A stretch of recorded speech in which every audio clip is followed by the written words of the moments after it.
YouTube. Wait, welcome back. I know it's been a minute, guys, but man, I've been busy. So as you guys see in the intro, I branded myself Jordan Performance Solution, guys. So I started doing a lot of work, so I branded myself. Anyway, shirts, hoodies, all this stuff is out. I will do another video on that. But long story short, locals are wearing the JPS brand, local. I haven't really decided whether to branch out or not, but I will give you guys, a lot of supporters, the opportunity to possibly try to buy some of this merch. So, with that being said, what's going on? You read the title. I haven't been in the shop a while. The last video, I was upset because transmission that I got did not work. I really can't complain. It was a BR transmission, but I was guaranteed that it worked, and it didn't. So with that being said, I am rebuilding my own transmission, like what I said. Not going to keep you real long. I just want to get up here and let you guys know I'm still alive. But let me get this switched around, and then I will show you what I got going on. All right, guys, so I am rebuilding my own transmission. Guys, if you can read a book, if you can watch videos, if you can find trusted sources, if you can find buddies that know what they're doing, i.e. know what they're doing, is proven to help you, you can do anything you put your mind to it. Take your time. I'm in no rush to get this transmission built. It's not like I got to have it built by next week. I have no rush, no deadline, but one thing for sure, it will be right when it comes off of this stand. With that being said, I got a wild hair up my tail this evening after work to go ahead and put this thing on the engine stand, as you can see. So I got my transmission stand. You can purchase this transmission stand right here for, I think I paid like $34 on eBay. Just Google transmission stands. It fits everything but a Turbo 400, I believe. I think that's what it is. Only modification I had to make is one of their bolts was not long enough for me, so I went to the hardware store, and that's why this one is silver. But other than that, everything else worked fine. It bolts to your basic engine stand. 2 bolts to the backing plate, and boom, you can rotate this thing, you can work on it. I loved it because I had this thing flipped on its back and took the valve body out, did everything I needed to do. It was right there, had plenty of light coming down on it. Perfect. Took me about 20 minutes to tear everything out the bottom far as the brain to the transmission. And that was with me watching the video while I done it.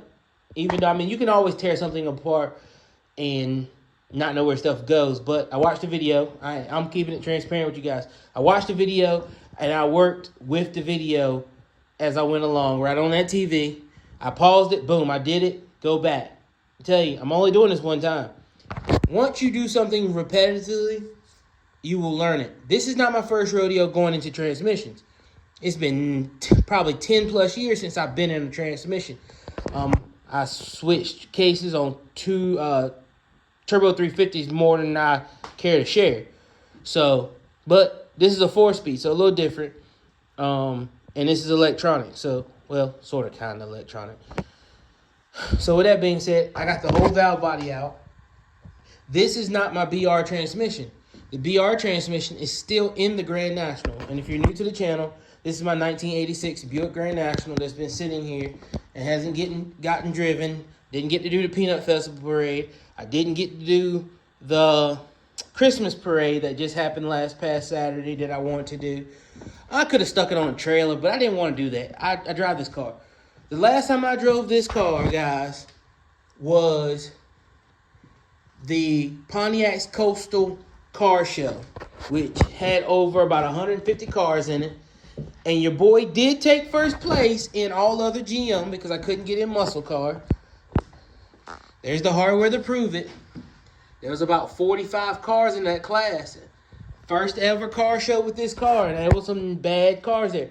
If you if you want to look at that, go back on my channel, go up in the videos, and I do a walk around of a lot of the nice cars that were there. And shockingly, this thing's dirty right now. But I took first place in all other GM. It was tough. That was a tough class. That was a tough class, guys. But here's the car. Go back on the thing if you want to see more of the car, what it's about. But anyway, this is the car. The BR transmission is in here. It only has first gear. No reverse, no second, no third, no fourth. So, with that being said, the transmission I took out to put the BR transmission is this one. And this transmission came out of an 87 Caprice, which has been changed at some point.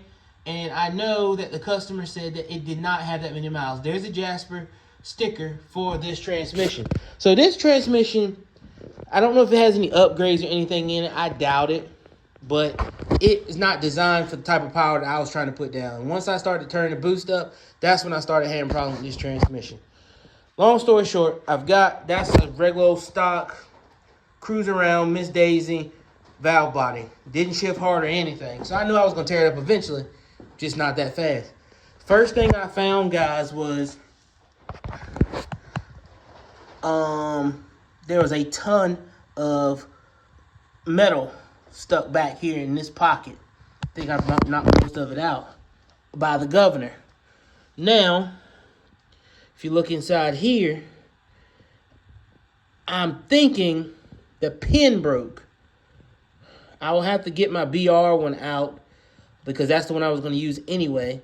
But as you can see, that's broke. So that's one issue I've already found. Good news is I'm going to use the BR one. Hopefully it's in good shape. I'm pretty sure it is. I got to thinking, I think this transmission was sitting up, and I believe the valve body is stuck. It did have some moisture in it. I believe the valve body is stuck. That's probably all that's wrong with it, honestly. So, with that being said, we got that. I'll do another video, guys, of the breakdown of the parts and tools that I bought so I could redo this transmission. But that's where we're at with that. Another thing, this car hadn't been started in about 2-3 months. So, I went to go start it. Man, it would not start. I was like, crap. So something told me, hey, it's not even sounding like it's hitting. So I go check my fuel. Fuel's low. I ain't put no gas in it since then. That was in October, guys. But it had enough fuel to start it. I had plenty of pressure in the fuel regulator. So something told me, got a wild hair. Hey, I see the guys at the track when it's cold. And it was cold that day I started it up. I said, I see the guys at the track. They take brake parts cleaner. They spray right in the turbo when it's cold to get these bad boys started. And I said, I know my tune is off. My tune isn't 100% at all. I can tell you that, guys. I'm doing it myself. I'm learning. So with that being said, and I had a lot of help from Nobe, but eventually I just took over and just said, hey, I got to learn it. And he was teaching me. He was very helpful. Don't get me wrong. So I just took the brake parts cleaner, sprayed right in the turbo. As soon as I did that, boom, started right up. So essentially, brakes parts cleaner, or carb cleaner, I believe, it's just like starter fluid. Now I wouldn't dare put starter fluid, even though a little bit probably would not hurt it. But I used the brake parts cleaner. Started right up. So I said, okay. Knowing motors and engines, my engine is not getting enough startup fuel when it's cold. It was fine when it was warm. We're talking about the 70, 80, 90. So my percentages were correct for that weather. But cold, 30, 40 degrees, I'm not supplying this thing. I'm not wetting the walls of the intake enough to get it started in colder weather. And FYI, it takes more fuel to start a car in colder weather because the air is more dense. And I did ask. I was pretty 100% sure about it, but I always love to ask. So I asked my buddy Rob out of Georgia, who has the beautiful 87 Grand National that's on my page that was at Bowling Green this year. I said, hey, man, makes sense. I'm pretty sure, but does this make sense? He said, yeah, man, you're not getting enough fuel air is more dense now. You tune it in the summer, so now you got to work on your winter tune, part of your tune. Gotcha, Rob. So that's what we're gonna do real fast, and then I'm gonna get off of here because I'm already too far into this video. So I went in the house, I grabbed this computer, and I can look at my current tune without being hooked to the car. So I'm gonna go up here to startup and priming pulse. Now priming pulse, what that does is, and I'm gonna read it right off of here so y'all can't say I'm making this stuff up. Priming pulse is used to wet the intake manifold walls and provide some additional starting fuel. Exactly what I needed. Because when I hit it with the brake parts cleaner, that's exactly what I was doing. Adding a little bit more extra octane in there, a little bit more fuel so it can go ahead and start up. So what I done was, I didn't go crazy. I came in here and I took the whole table, highlighted the whole table. I ain't gonna do it again. Highlighted the whole table, and I just went to this little up arrow. And what I did was, I just upped it like 3 clicks. So I know. So if something goes wrong, I go back down 3 clicks. But I'm pretty sure I'm right. So I upped the fueling just a little bit, and we will work from there. Now, the problem with that is you only get one shot at this a day. So I'm going to have to do this so many days when the temperature is consistent, and come in here, start it after work, see how it starts. If it needs a little bit more fuel, add it again, let it cool completely for a whole day, come back, start the next day. That's what sucks about that.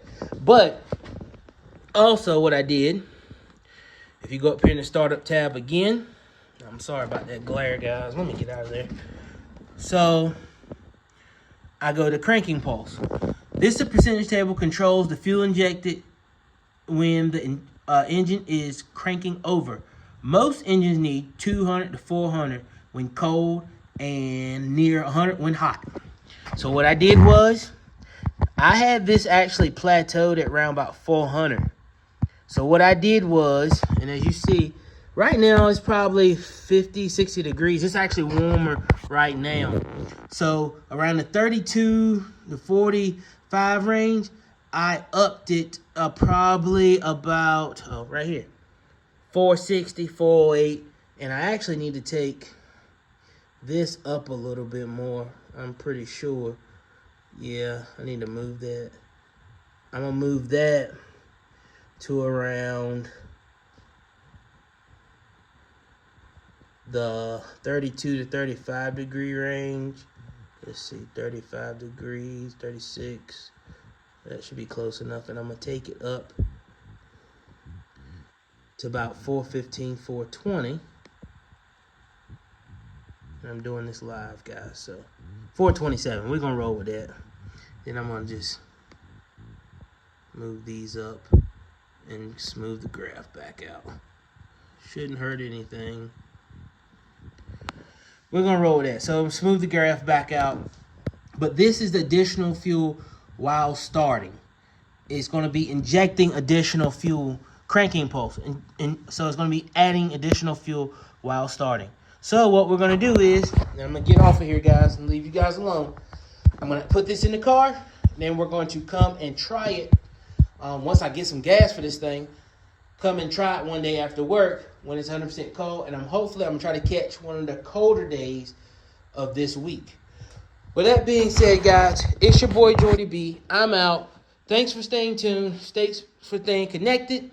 We will be bringing more videos as I work on this transmission. I will not be doing a tutorial on how to do this. I'm going to be honest with you. I thought about it. I'm not going to do that. I will take you through the process, but I will not do a tutorial on this because I got to get this right. I don't have the time to go back and do it again. So I don't need to be focusing on doing a tutorial and I mess something up and put it in the car. And I don't care about looking crazy, but I need to focus on it because I don't do these every day. But I will give you the steps through and be like, hey, we're here. Hey, we're there. All right, guys. With that being said, I'm out. It's your boy, Jordy B. Catch you later.